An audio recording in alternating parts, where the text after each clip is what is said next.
జై తెలంగాణ, జోహార్ తెలంగాణ అమరవీరులకు. ఒక నెల కింద వెంకటరమణారెడ్డిని తీసుకుపోయి కర్నూలులో 3rd డిగ్రీ టార్చర్ చేసిన తర్వాత గాయాలు మానక ముందే, తెలంగాణ ముచ్చట మర్చిపోక ముందే మళ్ళా చంద్రబాబు ఆంధ్రప్రదేశ్ ముఖ్యమంత్రి పోలీసు వాళ్ళు ఇక్కడికి మళ్ళొచ్చి అంతకుముందేమో కర్నూలుకు తీసుకుపోయినరు. ఇప్పుడు కర్నూలు కాదు, ఇక డైరెక్ట్ 3rd డిగ్రీ అయిపోయింది. నెక్స్ట్ లెవెల్ ఏంటంటే ఎన్కౌంటర్. ఆ విజయనగరం తీసుకుపోయి మరి ఎవరితో సంబంధాలు అంటగట్టి ఏం చేద్దరో తెలియదు. కానీ ఇవాళకి ఇప్పుడు ఆయన మొన్న తీసుకుపోనిసి ఇవాళకి 3 వద్దులు అవుతుండే వెంకటరమణారెడ్డి బరాబర్ తీసుకుపోయి ఆయన కథం పట్టించే ప్లాన్లో వాళ్ళు వచ్చి ఇక్కడ కూర్చొని వాళ్ళు బాంబులు పెడుతురో, తుపాకులు పెడుతురో, ఏం పెడుతురో, ఎవరు ఏ డైరీలో ఏ పేరు దొరికింది అందరో ఏమో, ఇదంతా వెనతో పెట్టిన విద్య చంద్రబాబు నాయుడు అనేట ఆయనకు. దాన్ని ఇక్కడ తెలంగాణ డిజిటల్ మీడియా జర్నలిస్టులుగా అందరూ దాంతోపాటు మేమందరం పోయి కూడా దాన్ని అడ్డుకొని పోతే మా ఊళ్ళో సెల్ ఫోన్ల కాడికెళ్ళి గుంజుకున్నారు. అక్కడికి వెళ్ళి వచ్చినటువంటి పోలీస్ ఆయన కూడా చాలా పెద్ద పేరున్నదట, అక్కడ చాలా జర యాక్టివ్గా బాగా తిరుగుతారట. గవర్నమెంట్ ఏం చెప్తా పనిచేసే పేరు ఆయనకు కూడా ఉన్నదట. కొద్దిగా టీడీపీకి ఎక్కువ అనుకూలంగా ఉండేటువంటి వ్యక్తి అట ఆయన. కానీ ఇక్కడ గుర్తుపెట్టుకోవాల్సింది ఏంటంటే ఆంధ్ర పోలీసు వాళ్ళకు చంద్రబాబు నాయుడుకు చెప్పేందంటే ఇక్కడ ఉన్న వాళ్ళందరూ సోయబుల్లా ఖాన్ వారసులు. ఇక్కడ మేము నిలబడ్డది అమరుల స్తూపం ముంగట. మీ దగ్గర ఎవరు మీ ప్రాంతం గురించి ఎవరు కొట్లాడారో మాకు ఎరకలే, కానీ ఇక్కడ ప్రాణాలు ఈ ప్రాంత ఆత్మగౌరవం కాపాడేటందుకు ఇట్లా ఉట్టిగా ఇట్లా ఇంకొక రోజు బతికినట్టు ఇట్లా తీసి అవతల వారేసే భూమిలో మేము ఇక్కడ పుట్టినాము. ఇప్పటికీ మేము ఆ త్యాగాలు చేసడానికి ఇంకా సిద్ధంగా ఉన్నాం.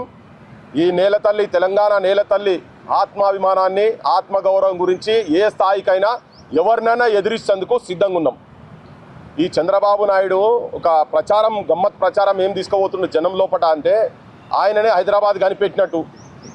ఆయన మొన్న ఆయన కుటుంబంలో ఆయన కోడలు అనుకుంటా, ఆ పిల్ల చెప్తుంది హైదరాబాద్ కట్టిన ఆయన చంద్రబాబు నాయుడు మీకు ఎరికే కదా అని చెప్తున్నది వారు ఆడోళ్ళతోటి. అంటే ఈ రేవంత్ రెడ్డి కనిపెట్టిన సముద్రం ఆయన చెప్తారు కదా, రేవంత్ రెడ్డి హైదరాబాద్కు తెలంగాణకు 3 పక్కల సముద్రం ఉన్నదని.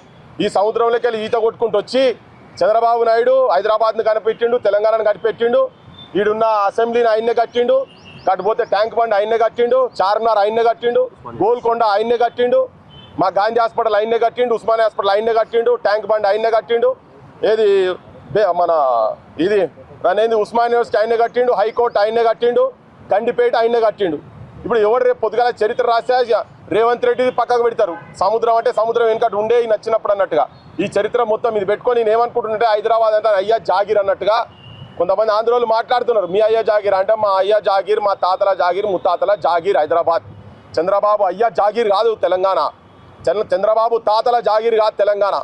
మీరు వీడికి వచ్చి ఇటేడు రమ్మంటే ఇల్లంతా నాదనుడు కాదు, తిన్నింటి వాసాలు లెక్కబెట్టుడు కాదు, మీరు తిన్నింటి వాసాలు తలగబెడుతున్నారు. మీరు ఇప్పటికీ ఈ తెలంగాణ ప్రాంతంలో చంద్రబాబే ముఖ్యమంత్రి ఉన్న రీతిలో ఆంధ్రప్రదేశ్ పోలీసు వాళ్ళు ఏదో పక్క పోలీస్ స్టేషన్కు పోయినట్టుగా ఆడికెళ్ళి ఇక్కడికి వచ్చి కనీసం కానూన్ ప్రకారంగా ఇక్కడ ఉన్నటువంటి పోలీసు వాళ్ళ పర్మిషన్ తీసుకోకుండా ఎవరికి చెప్పకుండా వచ్చి ఏ పోలీస్ స్టేషన్ పరిధిలో ఉంటుందని కూడా సోయి లేకుండా వచ్చి ఎల్బీనగర్ పోలీస్ స్టేషన్ అంటారు, అది వచ్చేది సరూనగర్ పోలీస్ స్టేషన్. అంటే వాళ్ళకి చూడండి, అంటే వాళ్ళకి ఎంత ఎవరు అడిగేటోళ్ళు లేడు ఇక్కడ.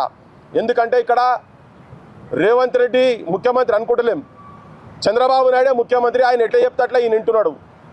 జనం ఓట్లేస్తే ముఖ్యమంత్రి ఆయన అనుకుంటలేడు. ఇడున్నారు రేవంత్ రెడ్డి, అక్కడ ఉన్నటువంటి వాళ్ళు పంపిస్తేనే అయిండు చంద్రబాబు అపాయింటెడ్ ముఖ్యమంత్రి లెక్క ఆయన అనుకుంటా ఉన్నాడు.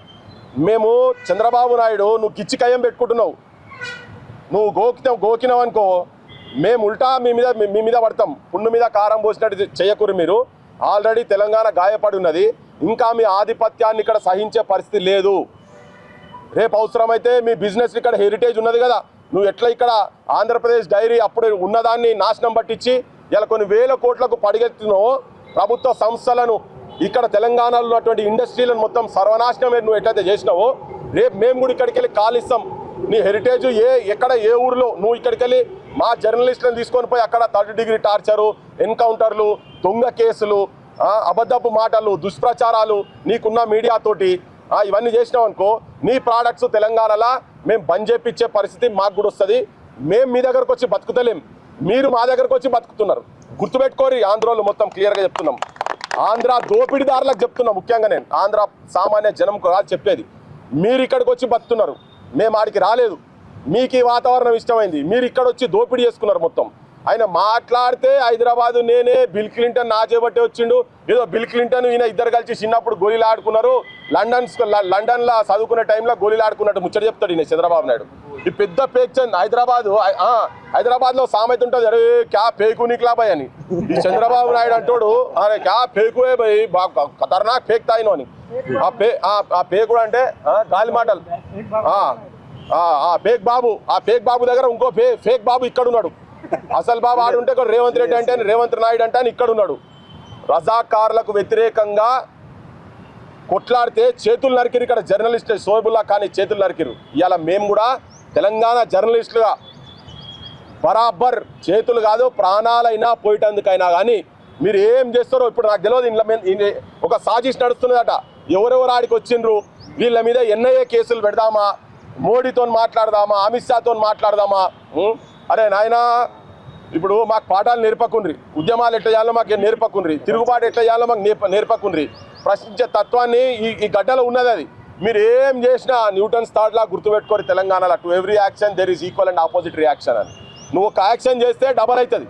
నువ్వు అక్కడ తీసుకుపోయి 3rd డిగ్రీ ఇక్కడ నీోడు ఏజెంట్ ఇక్కడ రేవంత్ రెడ్డి ముఖ్యమంత్రి ఉన్నాడని చెప్పి నువ్వు 3rd డిగ్రీ చేస్తే ఆగుతుంది అనుకోలే, ఆగుతుందని నువ్వు అనుకున్నవచ్చు కానీ ఆగలే, మేము పెట్టినాం. ఇప్పుడు మళ్ళీ నువ్వు ఎన్కౌంటర్ అంటే ఇంకా తిరగబడతాం. రేపు నిజంగా పోయి ఎవరన్నా నువ్వు ఎన్కౌంటర్ చేసినా ఊకోదు, గడ్డ ఊకోదు, కానీ తిరగబడుతుంది. తిరగబడి కూడా మామూలుగా తిరగబడదు, గుర్తుపెట్టుకోండి. ఇది కూడా హింసా సైడ్ పోలేదు, మాది హింసావాదం కూడా కాదు. కానీ నేను రాజకీయంగా మాత్రం బరాబర్ ఎవరెవరైతే ఏ రాజకీయ పార్టీ అయినా తెలంగాణకు వచ్చి తెలంగాణ అస్తిత్వాన్ని కించపరిచే విధంగా మా జనాలను దొంగ కేసులు పెట్టించి, జర్నలిస్టులైనా ఎవరినైనా దొంగ కేసులు పెట్టించి ఆ కేసులు ఫ్యాబ్రికేట్ చేసి పెడితే మేము మాత్రం ఇక్కడ తిరగబడతాం. తెలంగాణ ప్రజలు కూడా గమనిస్తున్నారు.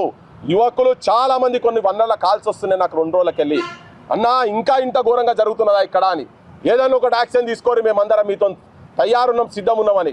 మీరు ఇట్లనే చేస్తే మిమ్మల్ని మీ తాబేదారులను తెలంగాణలో తిరగనిచ్చే పరిస్థితి ఉండదు. మొన్న చెప్పినాం ఇక్కడ మీరు హైదరాబాద్లో మీ ఇళ్ళ కాడకు వచ్చి పెండలు చెప్పులు మీ కార్ల మీద పడితే భారతదేశం మొత్తం న్యూస్ అవుతుంది. ఆ పరిస్థితి తీసుకొచ్చుకోకు చంద్రబాబు నాయుడు, మీకు చెప్పేది విజ్ఞప్తి చేస్తున్నా నీకు. నీ కాన్వాయ్ మీద చెప్పులు పడితే మాకు కేసులు కొత్త కాదు, మేము బరాబర్ పోతాం. కానీ నీ కాన్వాయ్ మీద చెప్పులు పడితే దేశం మొత్తం పోతుంది. అసలు ఎందుకు చంద్రబాబు నాయుడు ఇక్కడ తిరుగుతున్నాడని ఆంధ్ర జనం కూడా చెప్తున్నా ఏంటంటే, ఆయనే సంవత్సరానికి 100 రోజులు ఇక్కడనే ఉంటున్నాడు. వారానికి 2 రోజులు శుక్రవారం రాత్రి ఇక్కడ 100 రోజులు ఆయన ఆడ పని చేసుకోవాలి. ఈయన అంత మొగోడు, హైదరాబాద్ను తీర్చిద్దాం మొగోడు అయితే మరి నీ మొగతనం ఆడపోయిందా? ఇప్పుడు చూపి అమరావతిలో 12 ఏళ్ళు అయింది. అంతకుముందు క్యాపిటల్ ఉన్నప్పుడు మీరు కర్నూలులో టెంట్లలో పెట్టుకున్నారు. ఇప్పటి పరిస్థితి మీ క్యాపిటల్ ఏంది? కిరాయి ఇండ్లు, కిరాయి కొంపలు. నేను జనం కూడా ట్యాక్సీలు కడుతున్నారు కదా, వాళ్ళ మీద పడుర్రి, మా బోటుల మీద పడకూర్రి మీరు. హైదరాబాద్ అంటేనే పర్ల్ సిటీ, జమ్స్ సిటీ. ఇదంతా ఇదో కొత్తగా వచ్చి ఈయన దుఃఖం పెట్టుకొని ఇక్కడ కూర్చొని మళ్ళీ ఇంకొక సాజిష్ చేస్తున్నారు వీళ్ళంతా. తెలంగాణ జనానికి కూడా చెప్పదలుచుకునేది ఏంటంటే, వీళ్ళు ఎట్టి పరిస్థితులు హైదరాబాద్ మీద కబ్జా చేసేందుకు దీన్ని యూనియన్ టెరిటరీ చేసేటువంటి ప్లాన్లో ఉన్నారు. ఇది మీరు పగటి కళలు, క్యాజిల్స్ ఇన్ ఎయిర్, పేక మెడలు కూలగొడతాం. మీరు అనుకునేటి అన్ని కూలగొడతాం. నిజమైన తెలంగాణ వాదులు కొంతమంది రాజకీయ బ్రోకర్ నా కొడుకులు మీతో ఉండొచ్చు, కానీ నిజమైన తెలంగాణ వాదులుగా ఇగో ఇటువంటి వాళ్ళం అందరం పల్లెలా ఊర్లలో ఉన్నాము. మా దండు కదిలితే మీరు అన్ని వదులుకొని పోవాల్సి వస్తుంది ఇక్కడ. తర్వాత ఇంకొక విష ప్రచారం బాగా చేస్తున్నారు హైదరాబాద్ మీద, తెలంగాణ మీద. పార్లమెంట్లలో కూడా మాట్లాడుతున్నారు కదా, వాళ్ళందరికీ కూడా ఒక హెచ్చరిక. మీరు అనుకుంటారేమో ఆంధ్రులతో మంచిగా ఉంటే తెలంగాణ మా జేబులు ఉన్నట్టే అని అనుకుంటారేమో, కానీ వాస్తవిక పరిస్థితులు కావు. మాటలు మాట్లాడే ముందు జాగ్రత్తగా మాట్లాడాలని చెప్పని మీ అందరికి విజ్ఞప్తి చేస్తున్నా. జర్నలిస్టుల ఐక్యత, జోహార్ తెలంగాణ మన వీరులకు. Thank you.